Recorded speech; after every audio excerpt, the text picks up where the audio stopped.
ಆದರೆ ಕೃಪೆ ಅನ್ನೋದು ನಮಗೆ ಏನು ಬೇಕು ಅನ್ನೋದನ್ನು ನೋಡ್ತದೆ. ತನ್ನ ಮಕ್ಕಳನ್ನು, ತನ್ನ ಪ್ರೀತಿಸೋರನ್ನ, ತಾನು ಯಾರನ್ನ ಪ್ರೀತಿ ಮಾಡ್ತಿದ್ದಾನೆ ದೇವರು, ಆ ಮಕ್ಕಳಿಗೆ ಏನು ಅವಶ್ಯಕತೆ ಇದೆ ಅನ್ನೋದನ್ನು ನೋಡ್ತಾನೆ. ಬರೀ ಊಟ ಮಾತ್ರ ಅಲ್ಲ, ಬಟ್ಟೆ ಮಾತ್ರ, ಎಲ್ಲವೂ ಕೂಡ ಆತ ಕೃಪೆ ಒದಗಿಸಿಕೊಡ್ತದೆ. ಇವತ್ತು ನೀನು ಅಂದ್ಕೊಂಡಿರ್ಬೋದು, ನನ್ನ ಮಕ್ಕಳಿಗೆ ನಾನು ಎಲ್ಲನೂ ಕೊರತೆ ಇಲ್ದಂಗೆ ನೋಡ್ಕೊತಿದ್ದೀನಿ ಅಂತ. ನಿನ್ನ ಮಕ್ಕಳಿಗೆ ನೀನು ಕೊರತೆ ಇಲ್ದಾಗಿ ನೀನು ನೋಡ್ಕೊಳ್ತಾ ಇರೋದಾದರೆ, ನಿನಗೆ ಕೊರತೆ ಬರ್ದಂಗೆ ದೇವ್ರು ನೋಡ್ಕೊಳ್ತಾ ಇರೋದ್ರಿಂದ ನಿನ್ನ ಮಕ್ಕಳಿಗೆ ನೀನು ಕೊರತೆ ಬರ್ದಂಗೆ ನೋಡ್ಕೊಳ್ತೀನಿ. ನಿನಗೇನಾರ ಕೊರತೆ ಬಂದಿದ್ರೆ ನಿನ್ನ ಮಕ್ಕಳನ್ನ ಸಮೃದ್ಧಿಯಾಗಿ ನೋಡ್ಕೊಳಕ್ಕೆ ಆಯ್ತಿತ್ತಿಲ್ಲ. ಅಲ್ಲೇಲೂಯ. ಅದಕ್ಕೆ ಹೇಳೋದು ದೇವರ ಕೃಪೆ ಅಂತ. ಅಲ್ಲೇಲೂಯ. ನಮ್ಮ ಅಪ್ಪ ಅಮ್ಮ ನಾ ಕೇಳಿದೆಲ್ಲ ಕೊಡಿಸ್ತಿದ್ದಾರೆ, ಒಂದು ಕೂಡ ನಾನು ಆಸೆ ಪಟ್ಟಿದ್ದು ಯಾವುದು ಕೂಡ ಏನಂತೆ ಇಲ್ಲ ಅಂದಿಲ್ಲ. ಹಂಗಂತ ಹೇಳಿ ನಿನಗೆ ತಂದೆ ಎಲ್ಲವನ್ನು ಕೊಡಿಸ್ತಿರ್ಬೋದು, ತಾಯಿ ನೀನು ಕೊಡಿಸ್ತಿರ್ಬೋದು. ಹಂಗಾಗಿತ್ತೇನೆ ನೀನು ನನಗೆ ದೇವ್ರ ಕೃಪೆ ಅಲ್ಲ ಅಂತ ಹೇಳೋಕ್ಕಾಗಲ್ಲ. ನಿನ್ನ ಆಸೆಗಳನ್ನ ಪೂರೈಸೋದಕ್ಕಾಗಿ ದೇವರು ನಿನ್ನ ತಂದೆ ಮೇಲೆ, ನಿನ್ನ ತಾಯಿ ಮೇಲೆ ಆತನ ಕೃಪೆ ಕೊಟ್ಟು ಅವ್ರಿಗೆ ಒಳ್ಳೆ ಕೆಲಸನೋ ಹಣನೋ ಏನೋ ಕೊಟ್ಟು ಅವ್ರನ್ನ ಅಭಿವೃದ್ಧಿ ಪಡಿಸಿರೋದ್ರಿಂದನೇ ನಿಮ್ಮ ಅಗತ್ಯತೆಗಳು ಸಂಧಿಸ್ತಾ ಇರೋದು. ಅಲ್ಲೇಲೂಯ. ನೀವು ಚೆನ್ನಾಗಿ ಊಟ ಮಾಡ್ತಿರೋ, ಚೆನ್ನಾಗಿ ಬಟ್ಟೆ ಹಾಕ್ತಾ ಇರೋದು, ಚೆನ್ನಾಗಿ ಓದ್ತಾ ಇರೋದು, ಚೆನ್ನಾಗಿ ಅಡ್ಡಾಡ್ತಾ ಇರೋದು, ಅರ್ಥ ಆಯ್ತಾ? ಅಲ್ಲೇಲೂಯ. ಅದು ದೇವರ ಕೃಪೆ. ಅರ್ಥ ಆಯ್ತಾ? ನಿಮ್ಮ ಮಕ್ಕಳುಗಳಿಗೆ ಅರ್ಥ ಆಗದೆ ಇರ್ಬೋದು, ಅಯ್ಯೋ ನಮ್ಮಮ್ಮ ಭಾಳ ಕಷ್ಟಪಡ್ತಿದ್ದ, ನಮ್ಮಪ್ಪ ಕಷ್ಟಪಟ್ಟರು, ಆದರೆ ಕಷ್ಟಪಟ್ಟಿತ್ತು ಅವರಲ್ಲಿ, ಅವ್ರ ಒಳಗಡೆ ಇರೋದು ದೇವರ ಕೃಪೆ. ಪೌಲ ಹೇಳ್ತಾನೆ ಈ ಕೊರಿಂಥ ಪಟ್ಟಣಕ್ಕೆ ಬರೀಬೇಕಾದ್ರೆ, ಕಷ್ಟಪಟ್ಟಿದ್ದು ನಾನಲ್ಲ, ನನ್ನೊಳಗಡೆ ಇರೋ ದೇವರ ಕೃಪೆ ಕಷ್ಟಪಡ್ತು. ನಾನು ಆಗಲ್ಲ ಅಂತ ಅಂದಾಗ ಸೋತೋದಾಗ ಎತ್ಕೊಳ್ತು, ನನ್ನ ದುಃಖದಲ್ಲಿದ್ದಾಗ ಸಂತೈಸ್ತು, ನಾನು ಆಸೆ ಪಟ್ಟಿದ್ದನ್ನು ಪೂರೈಸ್ತು, ನನಗೆ ಸಹಾಯ ಮಾಡ್ತು, ನಾನು ಬಲಪಡಿಸ್ತು, ನಾನು ಕೈ ಹಾಕೋ ಕೆಲಸಗಳನ್ನು ಆಶೀರ್ವದಿಸ್ತು. ಇದೆಲ್ಲ ದೇವರ ಕೃಪೆ ಕೃಪೆ ಕೃಪೆ. ಅದಕ್ಕೆ ಇಸ್ರಾಯೇಲ್ ಹೇಳೋದು, ಆತನ ಕೃಪೆ ಶಾಶ್ವತವಾದದ್ದು, ಆತನ ಕೃಪೆ ಶಾಶ್ವತವಾದದ್ದು, ಆತನ ಕೃಪೆ ಶಾಶ್ವತವಾದದ್ದು ಅಂತ. ಅಲ್ಲೇಲೂಯ.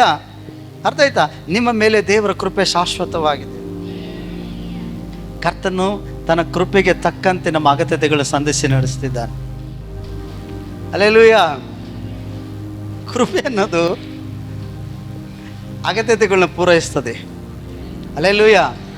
ನಮ್ಮಣ್ಣ ಫೋನ್ ಮಾಡಿದಾಗ ಒಂದು 2-3 ಸಾರಿ ಅಂದ, ಅವಾಗ ಹೇಳ್ತಾ ಇರ್ತೀನಲ್ಲ, ಲೋ ಹಿಂಗೆ ನಮ್ಮ ಮಂಡ್ಯ ಭಾಷೆ ಅಲ್ಲ, ಏನೋ ಅಣ್ಣ ತಮ್ಮದಿರು ಬಾರಿ ಬಿಡ್ಲ, ಒಬ್ಬ 6 ಒಬ್ಬ 5 ಓದ್ಕೊಂಡಿರೋ ದೊಡ್ಡ ಚರ್ಚ್ ಕಟ್ಕೊಬಿಟ್ರಿ ಅಂತ ಅಂದ. ಒಬ್ಬ 6 ಒಬ್ಬ 5 ಓದ್ಕೊಂಡಿರೋರು ದೊಡ್ಡ ಚರ್ಚ್ ಕಟ್ಬಿಟ್ರಿ, ನಾವು ಇಷ್ಟೆಲ್ಲ ಓದ್ಕೊಂಡಿದ್ರು, ಇಷ್ಟೆಲ್ಲ ಸರ್ಟಿಫಿಕೇಟ್ ಇದ್ರು ಒಂದು ಚರ್ಚ್ ಕಟ್ಟೋಕ್ಕಾಗಿಲ್ಲ ಅಂದ. ನಾನಂದೆ, ನೋಡಪ್ಪ, ಈ ಸೇವೆಯಿಂದ ಬೇಡ ಅಂತ ಕಳಿಸ್ಬಿಟ್ರೆ ನಮಗಿರೋ ಆಪ್ಷನ್ ಏನು? ಮಣ್ಣೋರೋದು, ಇಲ್ಲ ಗೊಂಡಿ ಕೆಲಸಕ್ಕೆ ಹೋಗೋದು. ಹೌದಲ್ಲ? 5ನೇ ಕ್ಲಾಸ್ ಓದಿರೋನಿಗೆ 6ನೇ ಕ್ಲಾಸ್ ಓದಿರೋನಿಗೆ ಯಾರು ತಾನೇ 23,000 ರೂಪಾಯಿ ಸಂಬಳ ಕೊಡ್ತಾರೆ? ಯಾರು ಗೌರ್ಮೆಂಟಿಗೆ ಕೆಲಸ ಕೊಡ್ತಾರೆ? ವಾಚ್ಮನ್ ಕೆಲಸಕ್ಕೆ ಸೇರಿಸ್ಕೋಬೋದು ಯಾರಾದರೂ. ಹೌದಲ್ಲ? ನೀನು ಇವತ್ತು ಕೂಡ ಸೇವೆ ಬಿಟ್ಟು ನೀವು ಹೊರಗಡೆ ಬಂದರೂ ಕೂಡ ನೀನು ಓದಿರೋದಕ್ಕೆ, ನೀನು ಸರ್ಟಿಫಿಕೇಟ್ಗೆ ಯಾರಾದರೂ 23,000 ರೂಪಾಯಿ ಸಂಬಳ ಕೊಡ್ಬೋದಪ್ಪ. ನಮ್ಗೆ ಯಾರು ಕೊಡ್ತಾರೆ? ಅಲ್ವಾ? ಅಲ್ಲೇಲೂಯ. ಅವನಿಗೆ ಸಬ್ ಇನ್ಸ್ಪೆಕ್ಟರ್ ಇದು ಬಂದಿತ್ತು, ಆರ್ಡರ್ ಕಾಪಿ ಬಂದಿತ್ತು, ಸೇವೆಗೋಸ್ಕರ ಬಿಟ್ಬಿಟ್ಟ, ಬೇಡ ಅಂತೇಳಿ ತ್ಯಾಗ ಮಾಡಿ ಸೇವೆಗೆ ಹೊಂಟೋಗ್ಬಿಟ್ಟ, ಬೈಬಲ್ ಕಾಲೇಜಿಗೆ ಹೋಗ್ಬಿಟ್ಟ ಆತ. ಹಾಗಾಗಿ ದೇವ್ರು ಆತನ ಉನ್ನತ ಸ್ಥಾನಕ್ಕೆ ತೆಗೆದುಕೊಂಡು ಹೋದ್ರು. ನೋಡಿ, ಅದು ಸಮರ್ಪಣೆಗಳು. ದೇವ್ರಿಗಾಗಿ ನಿಲ್ಲೋದು ಮುಖ್ಯ. ಆಪ್ಷನ್ಗಳು ಬರ್ತದೆ. ಎಷ್ಟೋ ಜನ ಜಾಬ್ ಬಿಟ್ಟು, ಒಳ್ಳೊಳ್ಳೆ ಉದ್ಯೋಗ ಬಿಟ್ಟು, ಬಿಸ್ನೆಸ್ಗಳನ್ನ ಬಿಟ್ಟಿದ್ದೀನಿ, ಸೇವೆಗಳಿಗೆ ಸಮರ್ಪಣೆ ಮಾಡ್ಕೊಂಡವ್ರೆ. ಅಲ್ಲೇಲೂಯ. ಅರ್ಥ ಆಯ್ತಾ?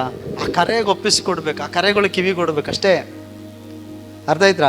ನಾನು ಅನ್ಕೊಂಡಿದ್ದಿಲ್ಲ ಈ ತುಮ್ಮಕಟ್ಟೆಯಲ್ಲಿ ಬಂದು ಸೇವೆ ಮಾಡ್ತೀನಿ ಅಂತ. 17 ವರ್ಷದಲ್ಲೇ ಸುತ್ತೋಗ್ಬಿಡ್ತೀನಿ ಅನ್ಕೊಬಿಟ್ಟಿದೆ. 17 ವರ್ಷದಲ್ಲೇ, 15, 16, 17 ವರ್ಷದಲ್ಲೇ ಅನ್ಕೊಂಡಿದ್ದೆ. ಡವ ಅನ್ನೋದು ಮನಸ್ಸು. ನನ್ನ ಮನಸ್ಸು ನನಗೆ ಕೇಳೋದು, ಇಷ್ಟೊಂದು ಪಾಪ ಮಾಡ್ತಿದ್ಯಲ್ಲ, ಸತ್ರ ಎಲ್ಗೋಯ್ತಿ? ನನಗೆ ಉತ್ತರ ಇಲ್ಲ, ಹೆಂಗೆ ಉತ್ತರ ಕೊಡಲಿ? ಅದು ನಾನು ಕೇಳೋದು, ಹಿಂಗೆ ಮಾತಾಡೋದು ನನ್ನ ಮನಸ್ಸು ನನಗೇನೆ. ಮೈಸೂರಿಂದ ಹುಣಸೂರಿಗೆ 57 ಕಿಲೋಮೀಟ್ರ್ ಐತೆ. ಬೆಳಗ್ಗೆ ಹೋದರೆ ರಾತ್ರಿ 2 ಗಂಟೆ 3 ಗಂಟೆಗೆ ಮನೆಗೆ ಬರ್ತಿದ್ದೆ. ಹೇಳೋರಿಲ್ಲ ಕೇಳೋರಿಲ್ಲ. ಎಲ್ಲಿ ಬೇಕಾದ್ರೆ ತಿರುಗು, ಏನು ಬೇಕಾದ್ರೆ ತಿನ್ನು, ಏನು ಬೇಕಾದ್ರೆ ಹೋಗಿ, ಹಂಗಲ್ಲ ಪರಿಗಂಡು ಹೊಚ್ಚಂದು ಎಲ್ಲ ಅಷ್ಟು ಈ ರೀತಿಯಾಗಿ ಬದುಕ್ತಿದ್ದೋ ನಾನು ನೆನೆಸಿತ್ತಿಲ್ಲ ನಾನು ಸೇವಕನಾಯ್ತೀನಿ, ಬರ್ತೀನಿ, ನನ್ನ ಜೀವಿತ ಬದಲಾಯ್ತದೆ. ಆ ಟೈಮ್ ಅಂತೂ ದೇವ್ರ ಕೃಪೆ ಬದಲಾಯಿಸ್ಬಿಡ್ತು. ನೋಡಿ, ನಮ್ಮ ಅಪ್ಪ ಅಮ್ಮನೂ ಹೇಳಿತಿಲ್ಲ, ನಮ್ಮ ಅಕ್ಕಂದಿರು ಹೇಳಿಲ್ಲ, ನಾನು ಗೊತ್ತಿಲ್ಲ, ನನಗೂ ಗೊತ್ತಿಲ್ಲ, ನಾನು ಯೋಚನೆ ಮಾಡಿಲ್ಲ. ಆದರೆ ದೇವರ ಕೃಪೆ ಅನ್ನೋದು ಯಾವಾಗ ನನ್ನ ಮೇಲೆ ಬಂತೋ, ದೇವರು ನನ್ನ ಪಾಪಗಳು ಕ್ಷಮಿಸ್ತಾ, ನನ್ನ ಸ್ಥಿತಿಗಳು ಬದಲಾಯಿಸ್ತಾ, ನನ್ನ ಯೋಚನೆ ಮಾರ್ಗಗಳು ಬದಲಾಯಿತು, ನನ್ನ ಕರ್ತನ ದಾಸನಾಗಿ ನಿಲ್ಲೋದಕ್ಕೆ ಕೃಪೆ ಕೊಡ್ತು. ಅಲ್ಲೆಲ್ಲೂಯ್ಯ. ತುಮ್ಮನಕಟ್ಟೆ ಯಾವ ಕಡೆ ಐತೆ ಅಂತಲೇ ಗೊತ್ತಿಲ್ಲ.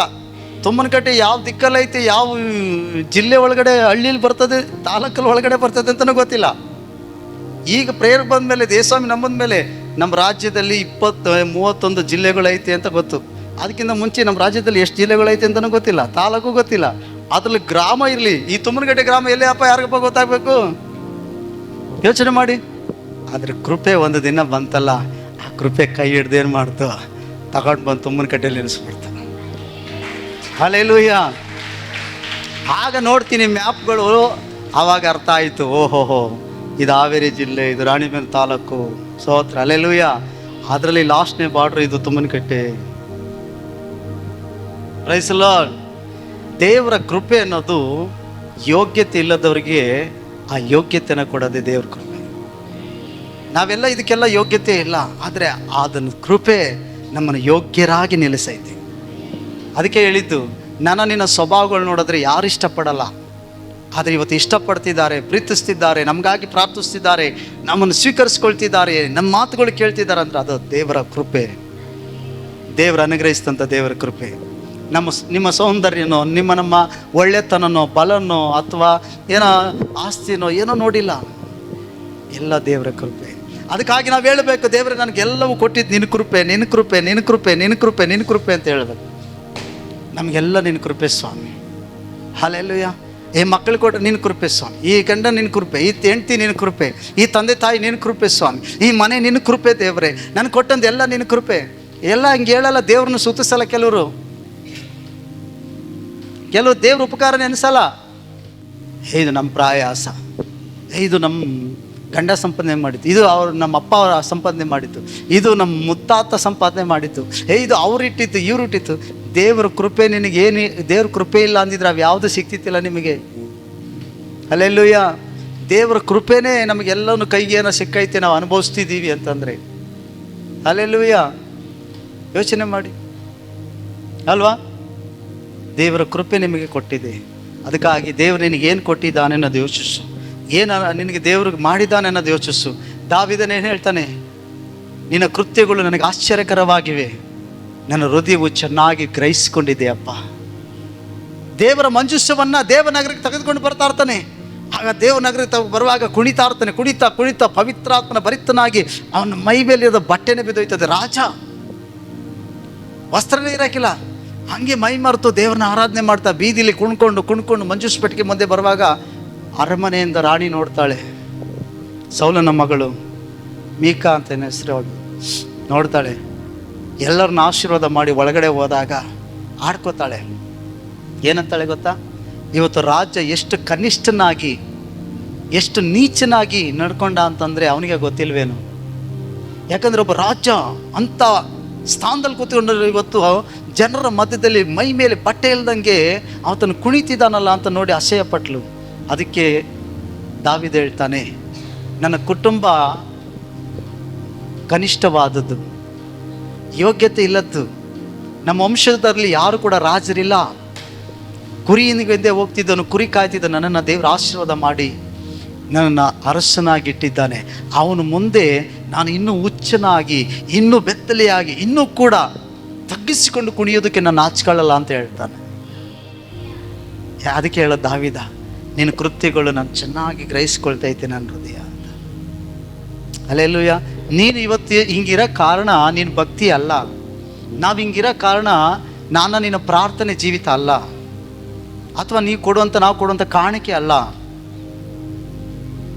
ನಿಮ್ಮ ತಂದೆ ತಾಯಿಯೋ ನೀವು ಏನೋ ಮಾಡ್ತಿರೋ ಪುಣ್ಯ ಫಲ ಅಲ್ಲ, ಬರೀ ಕೇವಲ ದೇವರ ಕೃಪೆ. ಪ್ರಲಾಪದಲ್ಲಿ ಯೆರೆಮೀಯ ಹೇಳ್ತಾನೆ, ನಾನು ಬದುಕಿ ಉಳಿದಿದ್ದೀನಿ ಅಂದರೆ ಅದು ಕಾರಣ ದೇವರ ಕೃಪೆ ಅಂತ ಹೇಳ್ತಾನೆ. ರಾತ್ರಿ ಮಲಗಿ, ಇವತ್ತು ಭಾನುವಾರ ಅನ್ನೋದು ನಮ್ಗೆ ಗೊತ್ತು, ಆದರೆ ಈ ಭಾನುವಾರ ಅನ್ನೋದು ಹಳೇದಲ್ಲ, ಹೊಸ ಭಾನುವಾರ. ಇದು ಹೊಸ ದಿನ. ಇದು ನೀವಾಗಲಿ, ನಿಮ್ಮ ತಂದೆ ತಾಯಿ ಆಗಲಿ, ನಿಮ್ಮ ತಾತ ಯಾರು ಕೂಡ ನಾಳೆ ಹಿಂಗಿರ್ತದೆ ಅಂತ ಹೇಳಿಲ್ಲ.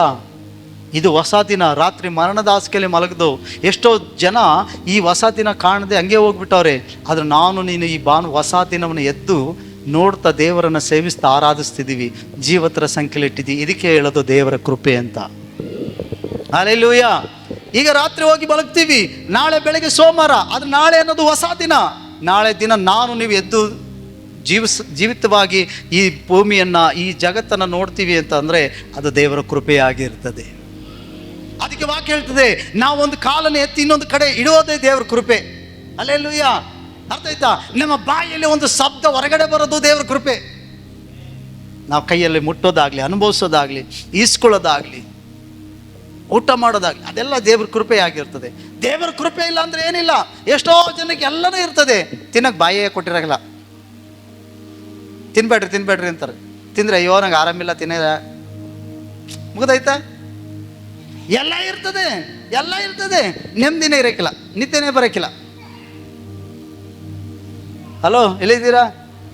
ಅದಕ್ಕೆ ಹೇಳೋದು ಕೃಪೆ ಬೇಕು. ಹಲ್ಲೆಲೂಯಾ. ಒಳ್ಳೆ ಮನೆ ಕಟ್ಕೊಂಡು ಆ ಮನೇಲಿ ನೆಮ್ಮದಿಯಾಗಿರ್ಬೇಕಂದ್ರೆ ಕೃಪೆ ಬೇಕು. ಒಳ್ಳೆ ಮನೆ ಕಟ್ಕೊಂಡ್ಬಿಟ್ಟೆ, ಅಪ್ಪ ಏನು ಮನೆ ಕೊಡ್ತು, ಅಯ್ಯೋ ಆ ಮನೇಲಿ ನೆಮ್ಮದಿ ಇಲ್ಲ ಅಂದರೆ, ಗಂಡ ಹೆಂಡ್ತೀರು ಹೊಡೆದಾಡಿದ್ರೆ, ಮಕ್ಕಳುಗಳು ಮಾತು ಕೇಳಲಿಲ್ಲ ಅಂದರೆ ಏನು ಬಂತು? ಮನೆ ನೋಡೋಕ್ಕೇನೋ ಬೀದಿಲಿ ನಿಂತ್ಕೊಂಡು ನೋಡೋರು ಅವರು ಏನು ಚೆನ್ನಾಗಿ ಮನೆ ಕಟ್ಟಿದ್ರೆ ಎಷ್ಟು ಖರ್ಚಾಗಿರ್ಬೋದು ಅಂತ ಅಂದಾಜು ಹಾಕ್ಬೋದು. ಪ್ಲ್ಯಾನ್ ಹಾಕ್ದವ್ರು ಯಾರು ಅಂತ ಆಲೋಚಿಸ್ಬೋದು. ನಾನು ಇಂಥ ಮನೆ ಕಟ್ಟಬೇಕಂತ ಆಸೆ ಪಡ್ಬೋದು. ಆ ಮನೆ ಒಳಗಡೆ ಇರೋಂಥ ಜೀವಿತ ನೋಡಿದ್ರೆ ಬೇಡಪ್ಪ, ನಮ್ಮ ಮನೆಯೇ ಸಾಕು, ಕಣ್ತುಂಬ ನಿದ್ದೆ ಮಾಡ್ತೀವಿ ಅಂತಾರೆ. ಅದಕ್ಕೆ ಹೇಳೋದು ದೇವರ ಕೃಪೆ. ಹಲ್ಲೆಲೂಯಾ.